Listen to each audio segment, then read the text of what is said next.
Welcome to Missamma world. ఈరోజు మీరు వినబోతున్న కథ డబ్బు కార్చే కన్నీరు. అచల గ్రామ నివాసి అయిన రఘునాథుడు వయసు మళ్ళినవాడు. భార్య లేదు. ఆయనకున్నదల్లా గుణి అనే మనవడు, చనిపోయిన కూతురి కొడుకు. ఆయనకు గుణి అంటే ప్రాణమే, కానీ వాడి ధోరణ ఏమీ ఇష్టం లేదు.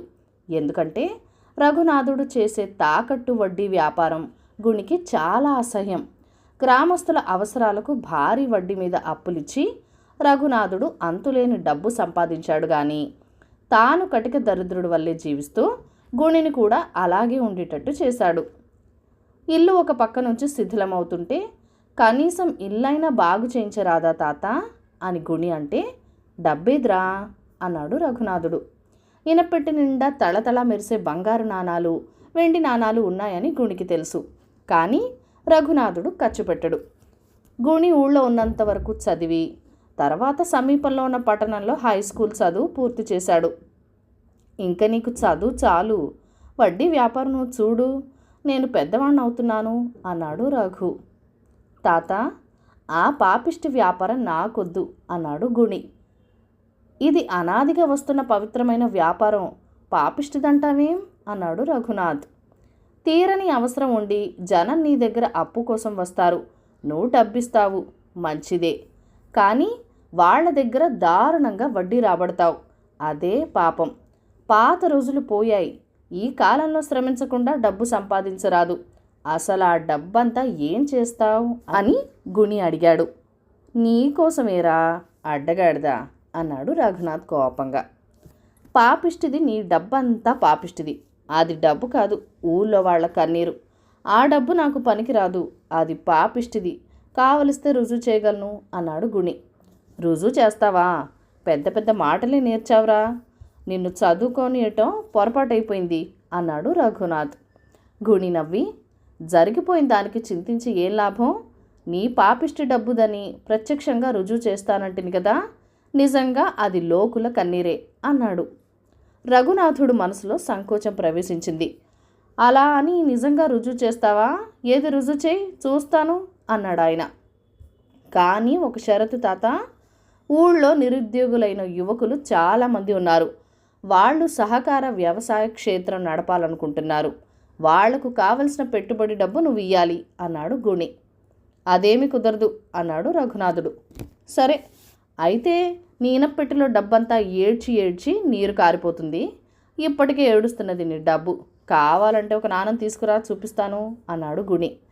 రఘునాథుడు బెదిరిపోయి గబగబా వెళ్ళి ఇనప్పెట్టి నుంచి ఒక నాణం తెచ్చి, ఇది ఏడవడం లేదు, ఎందుకురా నన్ను అనవసరంగా భయపడతా అన్నాడు. నేను భయపెట్టడం లేదు తాత, ఈ డబ్బు ఏడవడం మొదలుపెట్టింది చూడు అంటూ గుణి ఆ నాణాన్ని తన ఎడం చేతిలోకి తీసుకుని చిన్నగా నొక్కాడు. నాణం నుంచి నీటి బొట్లు రాలాయి. జయదేవుడా, డబ్బు ఏడుస్తున్నది అంటూ రఘు స్పృహ తప్పి కుప్పకూలిపోయాడు. గుణి ఆయన పడిపోకుండా పట్టుకొని పడుకోబెట్టి ముఖాన చన్నీళ్లు చల్లి విసును కర్రతో విసిరి త్వరలోనే స్పృహ తెప్పించాడు. స్పృహ తెలియగానే రఘునాథ్, ఆ డబ్బు ఇంకా ఏడుస్తూనే ఉందిరా అని అడిగాడు. ప్రస్తుతం మానేసింది తాత, కానీ డబ్బుని ఇనపెట్టెలోనే బంధించి ఉంచితే అది తప్పక ఏడుస్తుంది, అది బయటకు రావాలి. లోకుల కంట నీరు ఇప్పుడు లోకులకు ఉపకరించాలి. అందుచేత నీ డబ్బుతో కొంత భాగం ఊర్లో ఉన్న నిరుద్యోగ యువకులకి ఇయ్యి, వాళ్ళు తమ జీవిత సమస్యలు పరిష్కరించుకుంటారు అన్నాడు గుణి. వాళ్ళు పెట్టే సహకార క్షేత్రంలో నీకు కూడా వాటా ఉంటే అలాగే ఇస్తాను అన్నాడు రఘునాథ్. గుణి తాత పాత ధూళి నెత్తిన రాచుకుని, ఆ సహకార క్షేత్రానికి నేనే నిర్వాహకుణ్ణి తాత, నిరుద్యోగ యువకులకు నేనంటే ఎంతో నమ్మకం అన్నాడు.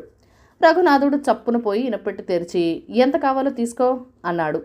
గుణి ఇనపెట్టి నుంచి కొంత డబ్బు తీసుకుని పెట్టె మూసి తాళపు చెవులు తాతకిచ్చాడు. త్వరలోనే గ్రామంలోనే సహకార క్షేత్రం వెలిసింది. అందులో వరి సాగుబడితో పాటు పాల కేంద్రము, కోళ్ల కేంద్రము కూడా ఏర్పడ్డాయి. అందులో చేరిన యువకులు గుణితో సహా కష్టపడి పనిచేసి ఏడాదిలోగా మంచి లాభాలు గడించారు. అది చూసి పొరుగు వాళ్ళ యువకులు చాలామంది వచ్చి సహకార క్షేత్రంలో కలిశారు. 2 ఏళ్ల కల్లా అది ఆదర్శ వ్యవసాయ క్షేత్రమై గ్రామానికి ఎంతో జీవం తెచ్చింది. క్రమంగా వ్యవసాయ క్షేత్రం తన మూలధనాన్ని తాను సంపాదించుకున్నది. గుణి కొంత డబ్బు తీసుకుని తన తాత వద్దకు వెళ్ళి, తాత, ఇదిగో నేను నీ వద్ద తీసుకున్న డబ్బు, వడ్డీ ఎంత ఇమ్మన్నావు అన్నాడు. నేను నీకు అప్పు పెట్టానట్రా? నాకు మొదలు వద్దు, వడ్డీ వద్దు. అది ఊళ్ళో వాళ్ళు నాకు వడ్డీ కింద ఇచ్చినది, వాళ్ళ పిల్లలకు ఉపయోగం కోసం తిరిగి ఇచ్చాను. నేనా డబ్బు తాకను అన్నాడు రఘునాథుడు. ఆయన మనసు అలా ఎలా మార్చగలిగానని గుణిని మిత్రులు అడిగారు. అతను డబ్బు ఏడవటం గురించి చెప్పాడు. ఆ ఇంద్రజాలం ఎలా చేశావని అడిగారు. దూది తడిపి చెవి వెనక పెట్టుకున్నాను. మా తాత గమనించకుండా దాన్ని తీసి నాణం వెనక ఉంచి నొక్కాను. నాణెం కన్నీరు కార్చింది అన్నాడు గుడి నవ్వుతూ. గుర్తింపు. కర్పూర దేశాన్ని ఏలే వసంతరాయలకు తనను తన ప్రజలంతా ఒక గొప్ప ప్రభువుగా గుర్తించాలని, తాను పురాణ పురుషుల్లాగా ఆ చంద్ర తారార్కం కీర్తి సంపాదించాలని ఆశ ఉండేది. కీర్తికాంక్షతో ఆయన ఎన్నో ధర్మకార్యాలు, ప్రజా సౌకర్యాలు చేశాడు. తనను గురించి ప్రజలు ఏమనుకుంటున్నారో తెలుసుకోవటానికి ఆయన మారువేషంలో దేశ సంచారం చేస్తూ ఉండేవాడు. ఎక్కడికి వెళ్ళినా ప్రజలు తనను ప్రశంసించడం చూసి విని ఆయనకు చాలా ఆనందంగా ఉండేది. అయితే ఒక గ్రామంలో రామయ్య అనేవాడు వసంతరాయల పట్ల అమితమైన నిర్లక్ష్యం ప్రకటించేసరికి రాజుకి ఎదురు దెబ్బ తగిలినట్టయింది. ఏం గొప్పలేదు, ఈ రాజు మా ఊరికి ఏం చేశాడు అన్నాడు రామయ్య. వసంతరాయలు మనసు చివుక్కుమన్నది. ఆయన వెంటనే ఆ గ్రామం అవసరాలను పరిశీలించి గ్రామ ప్రజలకు సరి అయిన నీటి సదుపాయం లేదని తెలుసుకున్నాడు. గ్రామానికంతకు ఒకే చెరువు ఉన్నది. వానలు సరిగ్గా లేకపోతే అది నిండదు. వసంతరాయలు రాజధానికి తిరిగి వెళ్ళి మంత్రులతో సంప్రదించి ఆ గ్రామం మీదుగా వెళ్ళేలాగా ఒక కాలువ తవ్వించాడు. కాలువ తవ్వకం పూర్తి కాగానే గ్రామ ప్రజలకు నీటి సమస్య తీరిపోయింది. వసంతరాయలు మారువేషంలో మళ్ళీ రామయ్యను కలుసుకున్నాడు. ఈసారి రామయ్య తనను పొగుడుతాడనుకున్నాడు.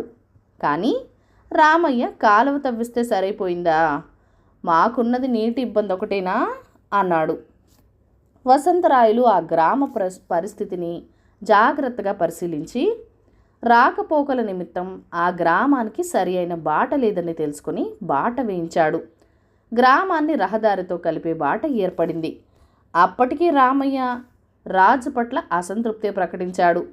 రాజు రామయ్య ధర్మమా అంటూ ఆ గ్రామానికి మంచి పాఠశాల, ఉచిత వైద్యశాల మొదలైన సదుపాయాలు కలిగించాడు. గ్రామానికి పట్టణం లక్షణాలు ఏర్పడ్డాయి. ఇన్ని సౌకర్యాలు ఏర్పడ్డాక గ్రామస్తులు రాజును తెగ పొగుడుతున్నారు. కానీ రామయ్య పొగడడం లేదు. చివరకు వసంతరాయలు విసిగిపోయి, ఏమిటి రామయ్య, ఊరంతా రాజుని ఆకాశానికి ఎత్తేస్తుంటే నువ్వు మెచ్చుకోవే, నీదేదో వింత తత్వంగా ఉన్నదే అని అన్నాడు. రాజు చేసిన పనుల వల్ల వాళ్ళు బాగుపడ్డారు కాబట్టి పొగుడుతారు, నేనెందుకు ఆయన్ని పొగడాలి అన్నాడు రామయ్య చిరాగ్గా. రాజు చేసిన పనులకు ఊళ్ళో అందరూ బాగుపడి నువ్వొక్కడే మాత్రమే బాగుపడలేకపోయావా అని వసంతరాయలు అడిగారు.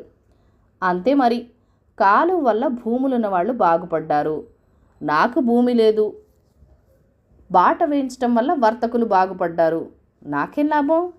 పాఠశాల పెట్టించారు, చదువుకునే వయసు పిల్లలున్న వాళ్ళకి ఉపయోగం, నాకు లేరు. ఉచిత వైద్యశాల వచ్చింది, నేనెప్పుడు చిర్రున చీది ఎరగను. బస్తీలో లాగా ఎన్నో రకాల వినోదాలు గ్రామాల్లో ఏర్పడ్డాయి, అవి చూసి ఆనందించడానికి నాకు డబ్బెక్కడిది అన్నాడు రామయ్య. ఈసారి రాజు రామయ్య పరిస్థితి తెలుసుకున్నాడు. ముసలివాడయ్యాక రామయ్యను ఆయన పిల్లలు సరిగ్గా చూడటం మానేశారు. రాజు రామయ్యకు ఒక చిన్న ఇల్లు కట్టించి పెట్టి అతడికి రోజులు హాయిగా గడవడానికి డబ్బు కూడా ఏర్పాటు చేశాడు. ఆ తర్వాత కలిసినప్పుడు రామయ్య రాజును తెగ పొగిడాడు. వసంతరాయలు మారు వేషంలో దేశ సంచారం చేస్తూ ఉండగా ఇంకో గ్రామంలో ఇంకో సోమయ్య తగిలి, ఏం గొప్పలేదు, రాజు మా ఊరికి ఏం చేశాడు కనుక అన్నాడు. ఈసారి రాజు ఊరి పరిస్థితి గురించి కాక సోమయ్య పరిస్థితి గురించి తెలుసుకుని అతని సుఖజీవనానికి తగ్గిన ఏర్పాట్లు చేశాడు. ఈసారి సోమయ్య రాజును పొగిడాడు. వసంతరాయలకి కనువిప్పైంది. ఎన్నో గొప్ప పనులు చేసినా వాణ్ణి ఎవరు గుర్తించరు, తమకు ప్రత్యేకంగా ఉపయోగపడితేనే గుర్తిస్తారు. దేశంలో ప్రతి ఒక్కడి చేత గుర్తింపు పొందాలంటే ప్రతి ఒక్కరికి ప్రయోజకరంగా ఉండే పనులు చేయాలి తాను. అది సాధ్యం కాదు. అందుచేత గుర్తింపు కోసం కాక 10 మందికి పనికి వచ్చే పనులు మాత్రమే చెయ్యాలి. వసంతరాయలు అలాగే చేశాడు. ఆయన కాలంలో ఆయనను అందరూ గుర్తించకపోయినా కర్పూర వసంతరాయలు పేరు మాత్రం చిరస్థాయిగా నిలిచి ఉన్నది. కథ కంచికి మనం ఇంటికి. ఈ కథలను లైక్ చేయండి, షేర్ చేయండి. మన ఛానల్ని ఫస్ట్ టైం చూస్తున్నట్లయితే కనుక సబ్స్క్రైబ్ చేసుకుని ప్లీజ్ మీ సపోర్ట్ ఇవ్వండి. అలానే మన ఛానల్లో cooking videos and lot of shopping vlogs కూడా ఉన్నాయి. వాటిని కూడా చూసి మీ ఫ్రెండ్స్ అండ్ ఫ్యామిలీకి షేర్ చేసి ఆనందించండి. Thank you for watching. Bye bye.